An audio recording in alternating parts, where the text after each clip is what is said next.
Welcome to the Faith Driven Leader podcast.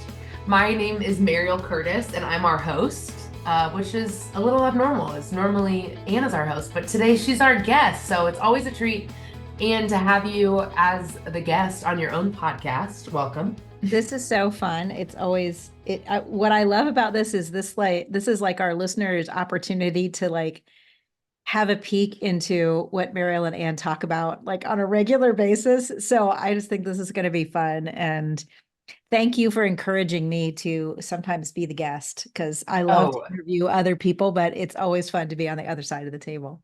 Absolutely. Well, listeners, for context, at the Faith Driven Leader, we're all about equipping and emboldening leaders to build a life and career on deep trust in our good Father. And that is something that Ann and I are constantly talking about in the production of Faith Driven Leader. And we have settled on a few themes that me and Ann often have just delightful conversations around, that I said, Ann, you got to bring this to the people. You got to share it. So today we're going to be jumping into a little bit more of Ann's perspective on fruit and faith-driven leadership. So Ann is a writer. You love to research.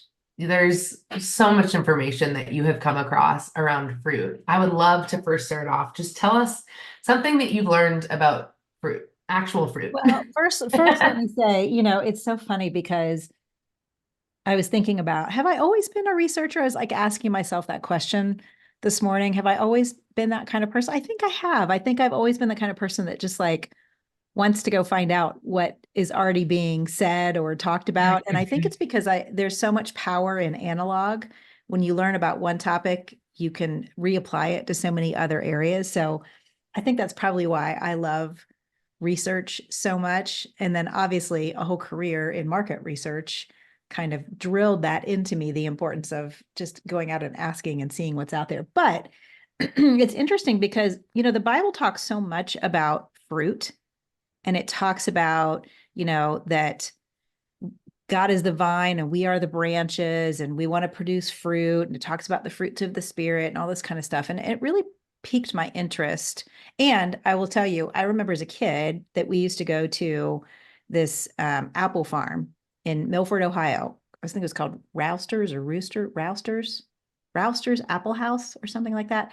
And you would go and you'd be able to pick your own apples. And it was so fun. They had this big stone fireplace and we would eat pretzel sticks and apples. I don't know why that combination was so powerful, but it was great. But I remember thinking, I want to have an apple tree. Salty. That's probably what it is. That's what the combo is. You're right. Thank you. That's so obvious. I should have known that. But I always remember thinking, I want to have an apple tree in my yard. And we had a crab apple tree, which is not really an apple tree. Crab apples do not taste very good.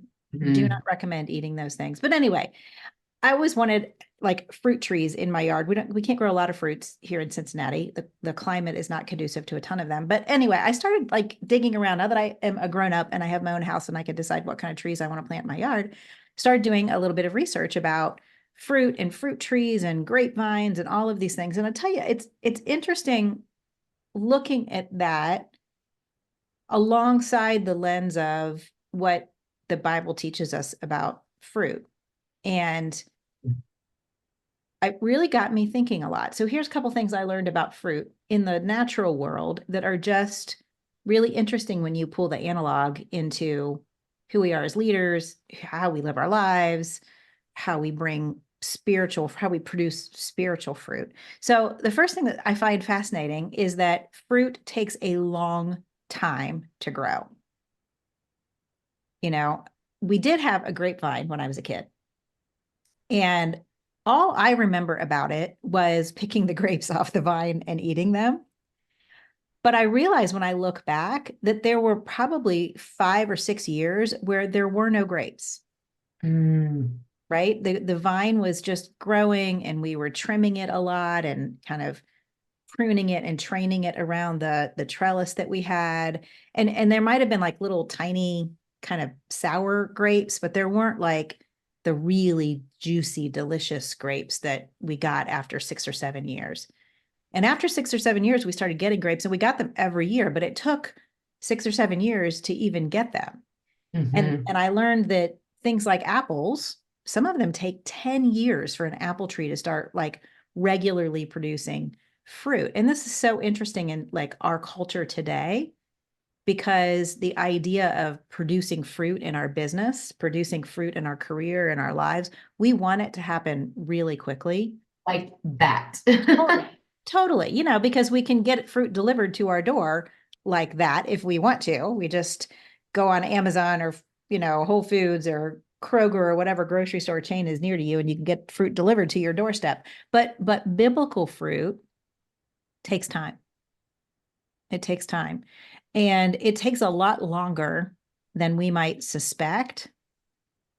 And the trick is you can harvest the fruit earlier, but it doesn't taste as good.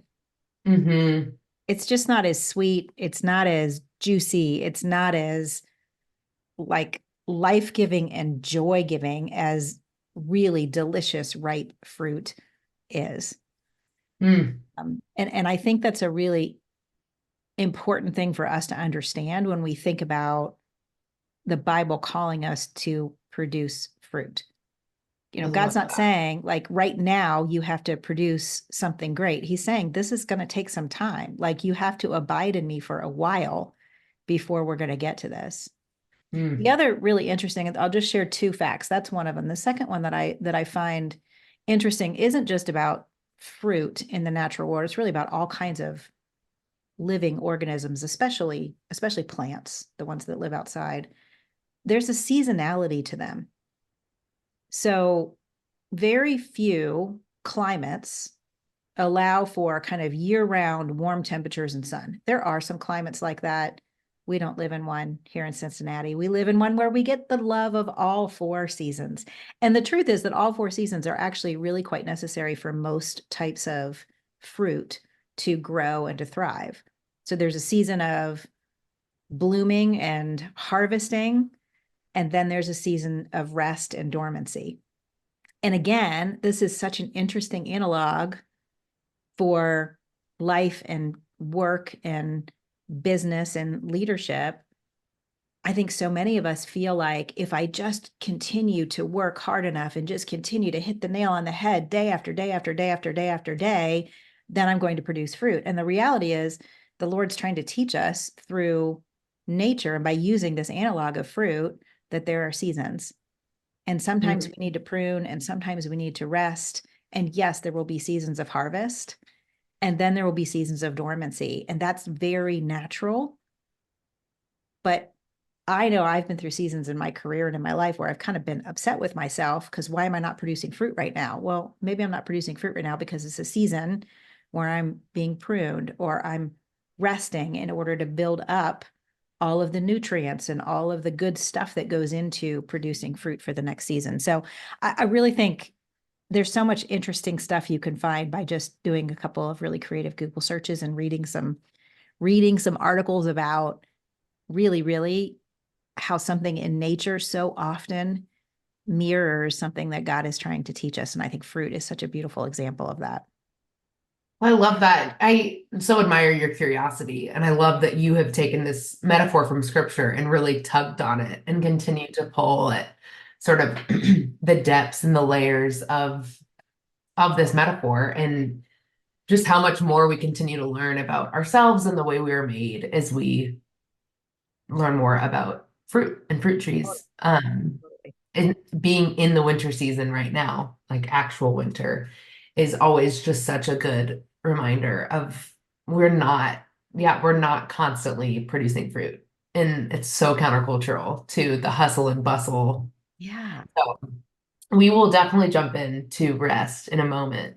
But I would first just love for you to paint us a picture of, I think sometimes we just need like a little bit more imagination of what is possible in the work and business space. And because of your experience and your years following the Lord in that space, I just feel like you're the perfect person to paint us a picture of what does good fruit look like in leadership? Yeah. What could good business be like? Yeah. So I think this is such an interesting question, Mariel. And I would say that at different seasons in my career, I would have answered it differently. So for most of my career, I would have said that good fruit in business is evidenced by financial provision. It's evidenced by growth of a company, growth of the individuals within a company, growth of the size of the team, growth in the maturity and experience and expertise of the team. And I think these are things that are important. But I actually have come to believe, or maybe come to understand, that those things are more output of real fruit. And real fruit in our lives, in our careers, in our businesses is actually much more akin to the fruits of the Spirit that the Bible teaches us about. You know, the fruits of the Spirit are in the book of Galatians, and Paul talks about love, joy, peace, patience, kindness, goodness, gentleness, mercy, self-control, these things that, and he even says in there, you know, there's no law against these things. Right. And if you think about some of those other pieces, you know, when your business grows a lot financially, you get, some people will attack you for that. And some people will say, all you care about is the financial growth. But if you're pursuing God's fruit in your business, if you're pursuing love and joy and peace and patience and kindness and goodness and all of those things in your career, in your business, in your own life as a leader, it actually leads to this other more worldly fruit, like the definition that so many people have talked about around, well, you know, I always hear the phrase, well, you can tell if something's good by its fruit. And I think people are often looking for like financial success or growth in power and influence and things like that. I mean, the truth is you will grow in influence and impact, and you will grow in provision. It doesn't always look financial, but you'll grow in provision if you are pursuing the actual fruit that leads to that. It's almost like, the way I would think about it is, you know, when you eat a piece of fruit in the natural world, when we eat fruit, it has all of these nutrients and all of these vitamins and all of these things that are like really good for our bodies. And it makes us healthier. Like the output of eating the fruit is we're healthier. The fruit isn't health. The impact of living a fruitful life, of intaking fruit, of seeking out fruit, is we have healthier bodies. So I would use the analog that way to say, what does fruit look like in your career, in your leadership, in business? It looks like you and your team and your business are becoming increasingly joyful. Well, now there's a concept.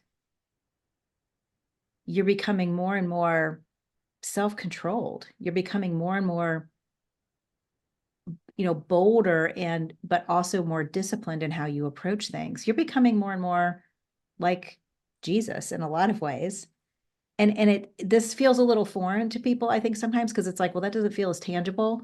But again, I would go back to scripture that very clearly says, like, hey, in the book of Matthew, he says, he's like quoting Jesus, like, I know all the stuff you need. I know what you need. Like, look at the lilies, look at the sparrows. I can provide all the food they need. I provide all the beautiful clothing they need. I provide the housing they need, all of those things. I know what you need. And then he says, but seek me first and I'll give you all of that. But it's like we get confused and we try to seek those things versus seeking, let me take in the fruit that he has for me. And through that, then I will get, you know, I'll realize these things will be realized unto me. Like the Lord will make it so. There's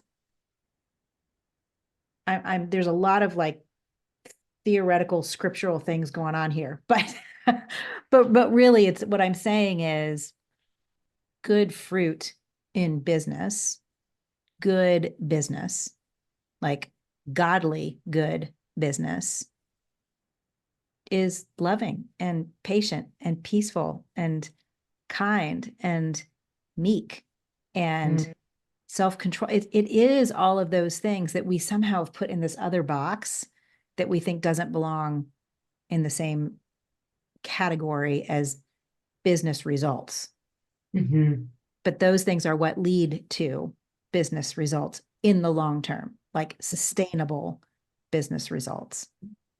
That's so good. I feel like sometimes when we reach for those things, for like when we reach for the worldly fruit or what we think we should be producing, we use a lot of unhealthy, um, harmful ways to get there. Totally.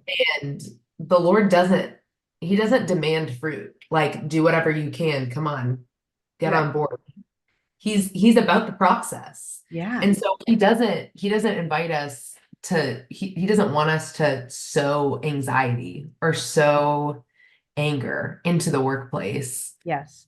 unto like getting enough fruit. So Yeah. if anxiety is here, it's like, no, this isn't the way. This isn't the Right. way to get there. Right. Right. And again, I think, I think the irony in this and the hard, difficult part of this for people to really, I think, wrap their minds around is it's hard for us to believe that if we went into work and our goal was to be joyful and peaceful and kind and patient, that we would get to results, because everything around us is anxiety and hustle and performance and grind and all of these things. But it's just the opposite of how God designed us to thrive.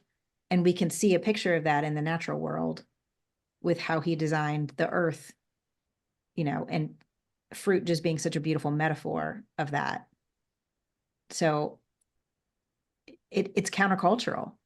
Mhm. It's countercultural. But what I know is that the more I have grown in love and joy and peace and patience and kindness, and the more success I've had. Now, success is a broad word. It means a lot of different things to a lot of people. But when I think about success, I think about true contentment in my heart, true contentment in Mhm. my life, truly feeling great about who I am and how I'm living and what I'm doing and the impact that I'm having and the life that I'm living, rather than a bigger house or a better car. But ironically, those things end up many times, not all the time. This is not a prosperity message, but many times those things will follow. It's like it is wisdom. It's not necessarily a promise. Yes. Like they're not promised things, but it is often it's the law, it's the biblical law of sowing and reaping. Yes, totally. That often when you sow that, when you do it the Lord's way, you do sow Yeah, bounty and abundance. totally. Totally. Mm. Yes. Yes. Well, one thing that I just love about the Lord is how he is constantly reframing things for us and teaching us a new way. And so, as he as he teaches us, as he upgrades our perspective, I'm just so curious, what is one thing that the Lord has reframed for you in leadership? Yeah. I think that the biggest, I don't know if this is the biggest, that's not fair because there's so many reframes that he has done for me over the years. But as it relates to this topic, the one that has really been impactful for me is, I go back to where we started, which is this idea that good results take time. Mm. Um, I, for many years, have been somewhat impatient. In fact, when I was a kid, my parents called me Anxious Ann. And it was really about, it wasn't anxiety the way it is defined today, right? So don't go there. It was anxiety, meaning that what they noticed about me was I always wanted to get to the next thing. Hmm. I wanted to be 16 when I was like 8, and I wanted to be 18 when I was 12. Like, I just wanted to be there. I wanted to be at the next place. I wanted the things that I thought came with being these different ages. I wanted the freedom that came with being 16 and being able to drive and having a car. I wanted to be able to have a job and to work. And I wanted to be able to go off and live on my own and go to college and all of these things. I was always wanting to get to the next thing. And it really bred in me a almost feeling of failure if I didn't get results quickly and I Hmm. didn't get there quickly. And through much of my early part of my career, the early part of my career, I worked in a culture and an environment that was amazing in terms of what I learned. And it was a culture that bred this thinking. most corporate cultures kind of breed Yes. this go, go, go, go, go, go, go. You can affect how quickly you get to the results, and you can to a certain degree, but really truly good sustainable results take longer. And really this came from the idea that if I pull it back to fruit, if you start harvesting fruit too early, you're never giving it a chance to really mature, so it'll keep producing crappy fruit. But if you No, it's allow it, growing, but it's not maturing. right, it's growing but not maturing, and you can harvest a bunch of it, that's fine, but wouldn't it be better to let it actually mature to the point where what you're harvesting is so much more bountiful and so much more worth it? And I meet people these days, especially young folks, who come and say, oh, will you mentor me? And they're coming right out of school and they're like, well, I want to change the world and be a consultant, and I want to help businesses to do this and that and the other. And many times I'll say, well, have you done that yet? Have you had an opportunity to live that yet? And Yes. it's not a knock, because I love the big dreams. I love the big dreams. And many times young people have ideas that us old farts, need. We don't know the stuff we don't know. We got all You're kinds of not an blind old spots. fart. I feel like one sometimes, but I think that my point is, like, we want to rush to get to the next promotion. We want to rush to get to the next salary level. We want to rush to get to the next impact level, or the bigger job, or the larger group that reports to us, or whatever. And I ran that race for a long time. And I can tell you that, I think we talked about this last time, but my career has actually been a little bit in reverse. Like, things have gotten smaller as I've gotten wiser and as I've gotten more mature, and the irony is, I think I make more impact Hmm. than I did when I was spread so thin. And that's not the same story for everybody, but I think the big arch of the storyline is the same, that the more that we rest in, or take our time to get the results that really are sustainable, the better the results actually are, Hmm. rather than kind of this philosophy that's like, I'm going to work until I'm 60, and then I can stop. Like, there's just a whole different way of doing it that you learn from the natural world, that is so much, frankly, it's easier in some ways, because you're not kind of killing yourself with stress and anxiety. And the crazy part is, it actually produces better. Hmm. So that's that reframe of, good stuff actually really does take time.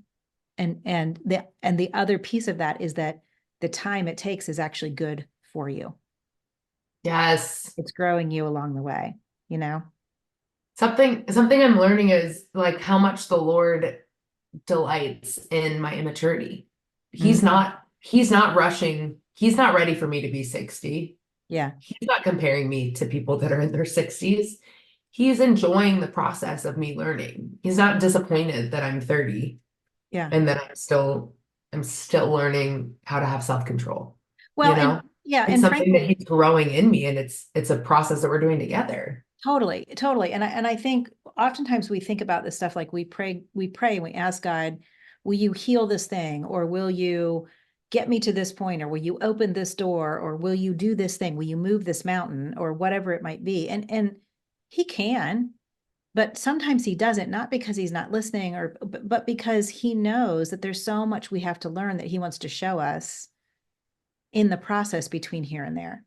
Mhm. And that's the beauty of this truth that we're talking about with fruit. Like, there's so much that happens in the growth process that's going to lead to better results, to better, more sustainable, more life-giving results. But if we rush it, or if he was going to do what God can do and boom, make it happen right now, which he's quite capable of doing. And you see in scripture, sometimes he does that, but many times he doesn't. Or if you really understand the backstory, he hasn't for many, many years. And then at some point he does. So it's just it is a reframe. Hmm. And it's a reframe that causes you to if you want to live it out, you have to keep your eyes focused on him rather than your eyes focused on what the world is saying about it. Mm, I love that.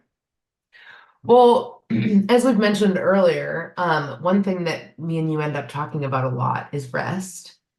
And I feel like rest is something that has been a process in your life. Yeah. You have learned. It is a practice that you have learned the hard way. So first I would love just tell me about your relationship with rest and sort of where you started. Yeah. It's, I have definitely learned the hard way about rest. I think in my, I already told you about, I was anxious Ann growing up, and anxious Ann didn't rest a lot because she wanted to get to the next thing. And if she ran, she could get there quicker, more quickly. So I didn't really understand the value of rest when I was younger. And I remember probably about 7 years or so into the garage group, this is maybe TMI, but I started getting like a little rash on the back of my hand, like just a weird, and I was like, this is weird. Like I didn't have any kind of other skin irritation or anything like that. And during that phase, I was working a lot of hours and I had a lot of stress that I was carrying, just in my mind. Right. I wasn't resting physically. I wasn't resting emotionally. I wasn't resting spiritually. Certainly wasn't resting mentally at all. And I went to the doctor and said, hey, can you give me like some cream or a pill or something to just make this go away?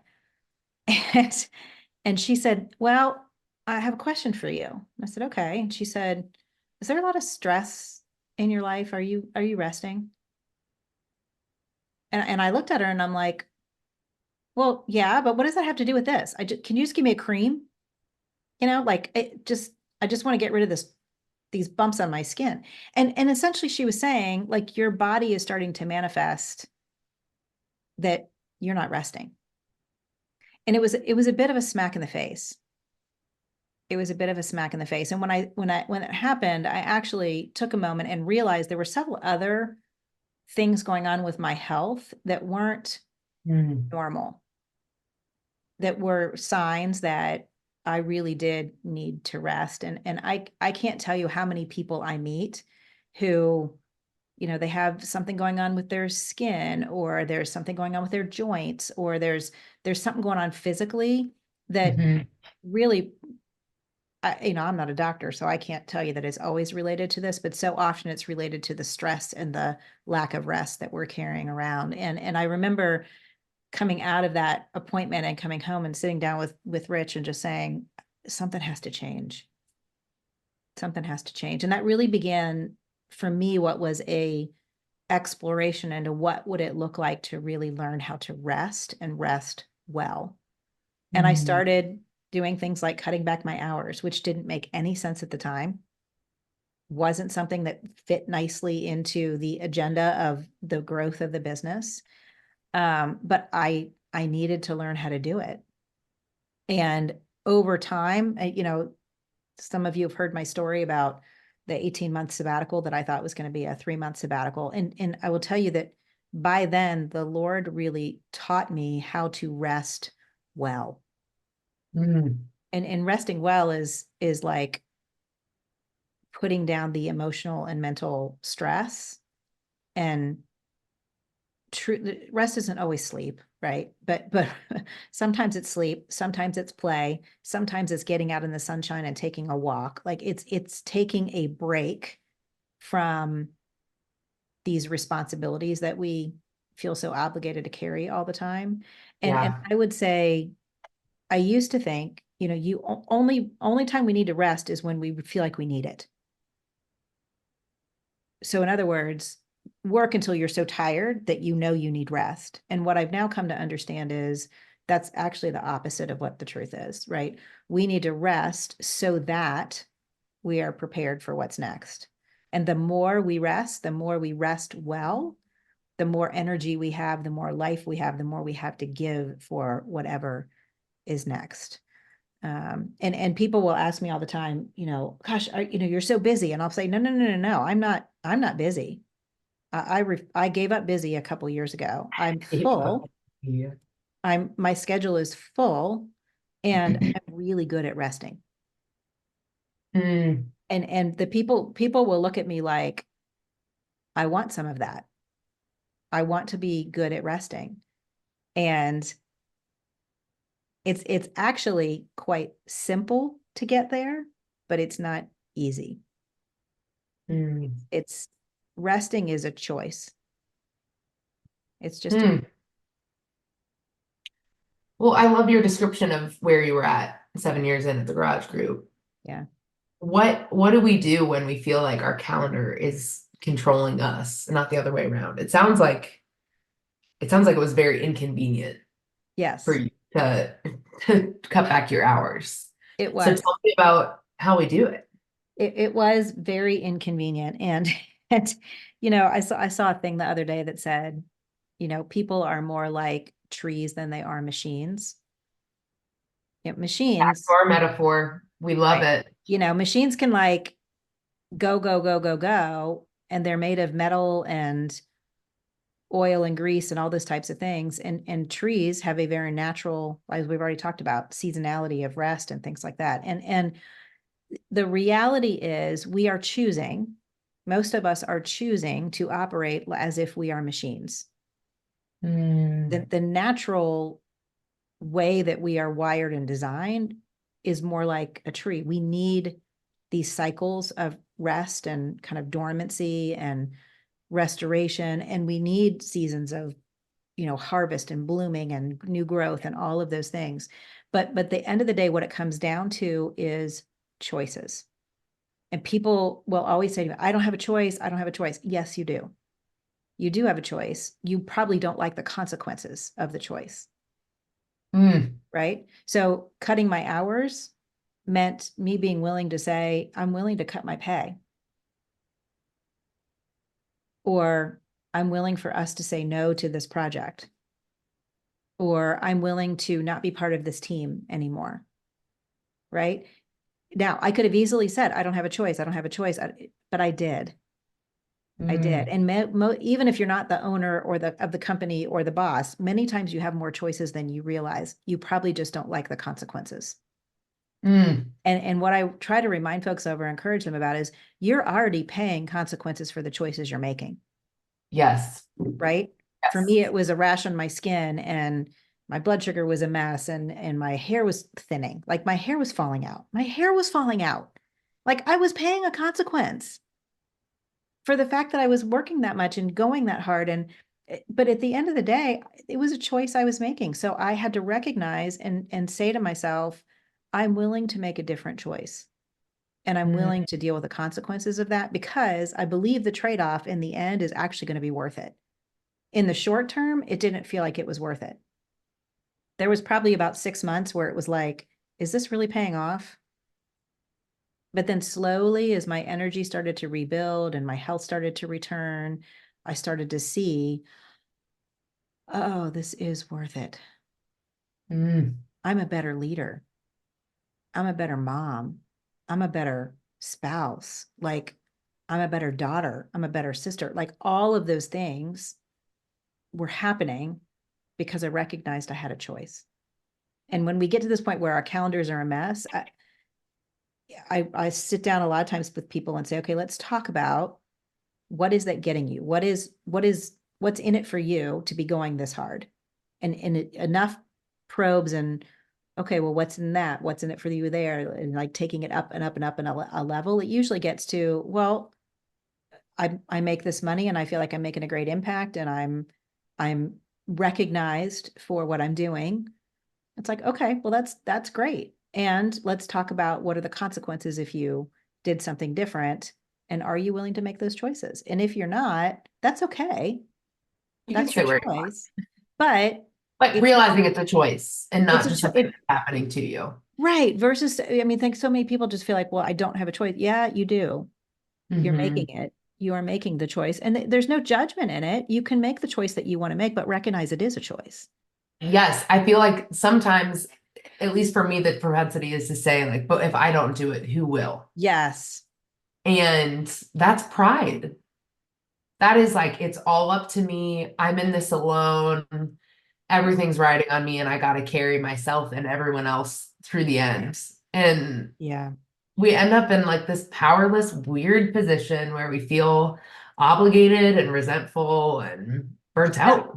Right. The irony in that is like, I'm really glad you brought this up because I think this is a really important component of this. So the irony in it is I'm responsible for everything and everybody, which feels like a very powerful statement. I have so much power, but it renders me powerless.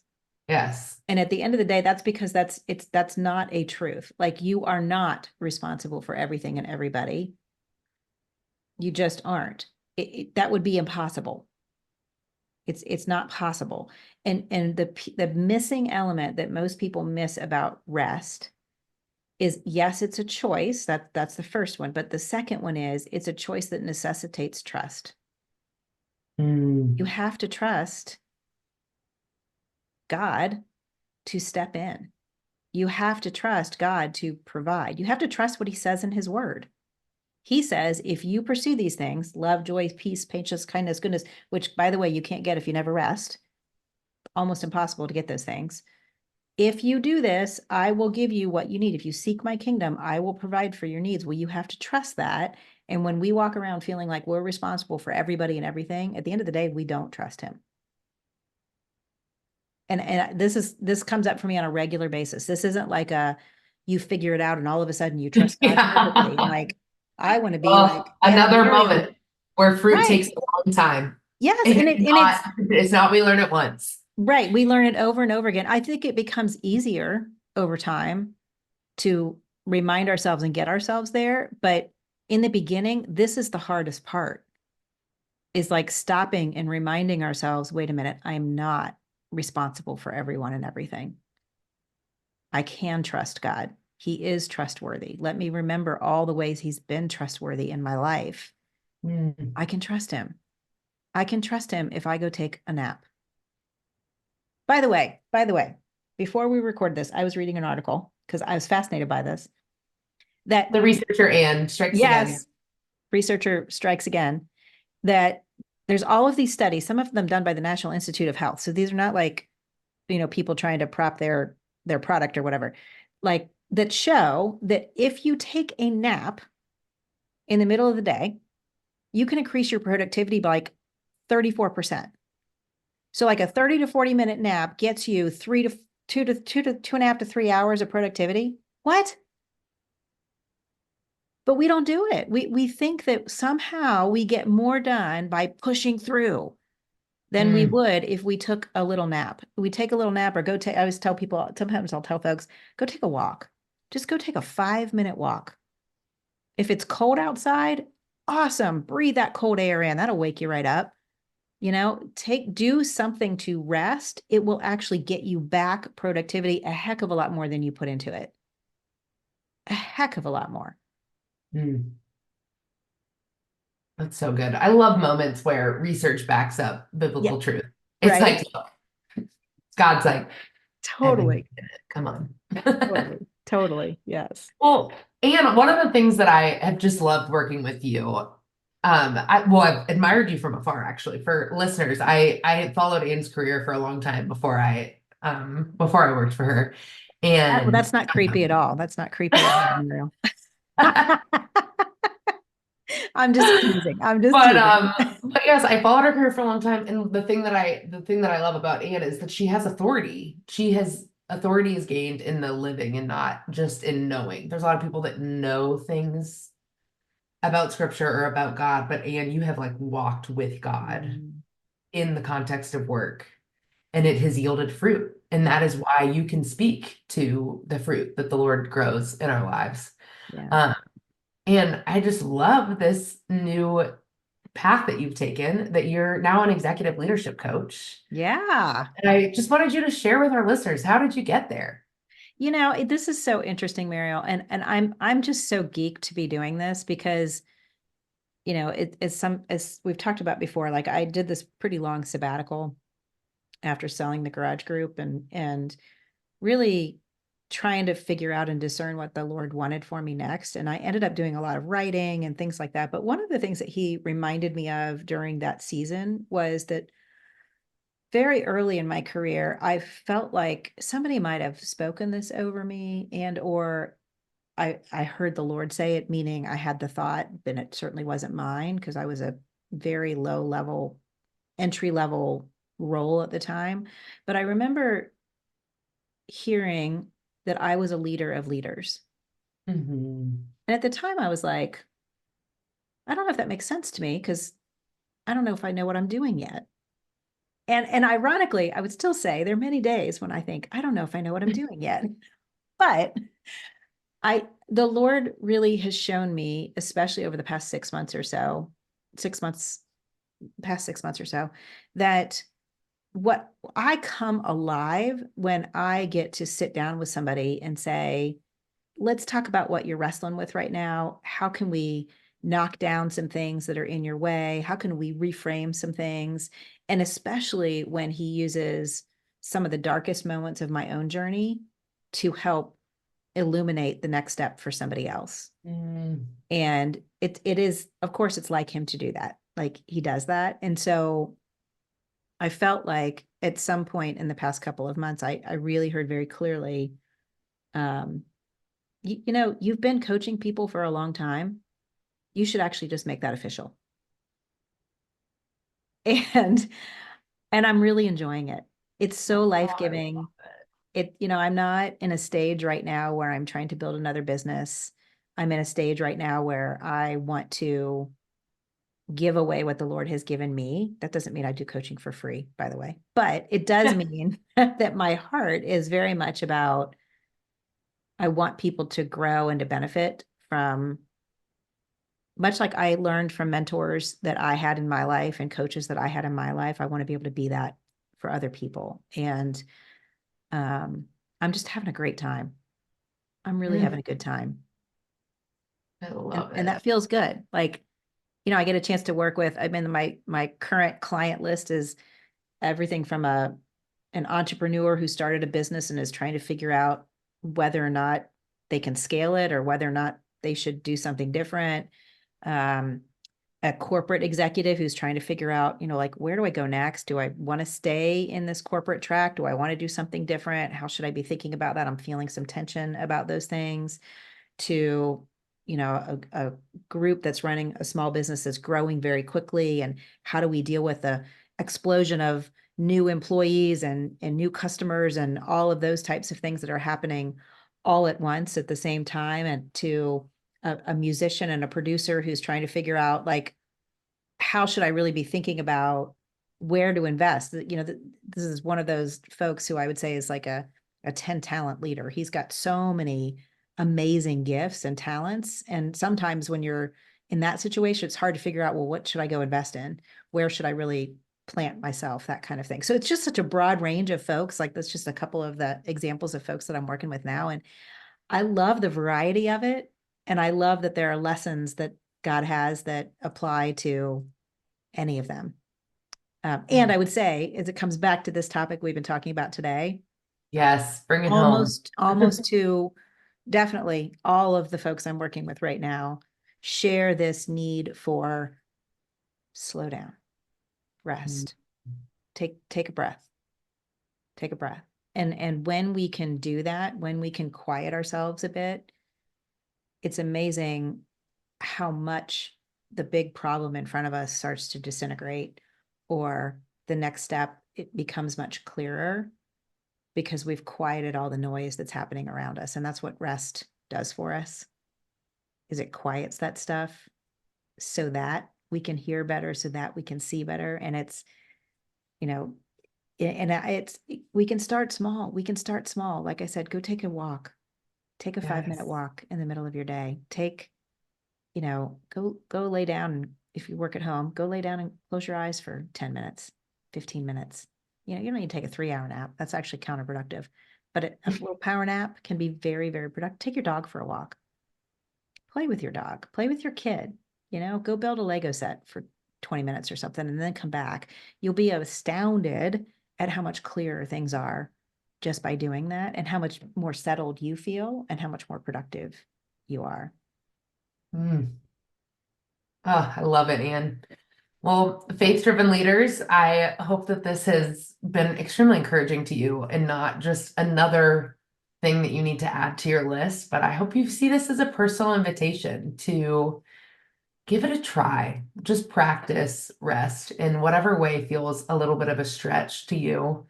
That this is one practice that we can give in to trusting our good Father, with our work, with our business, and just with the way we structure our lives. Absolutely. So, yeah. So, Anne, thank you so much for being a guest today. So fun. And Thank you, Mariel. You're a great interviewer. and we'll see you next time.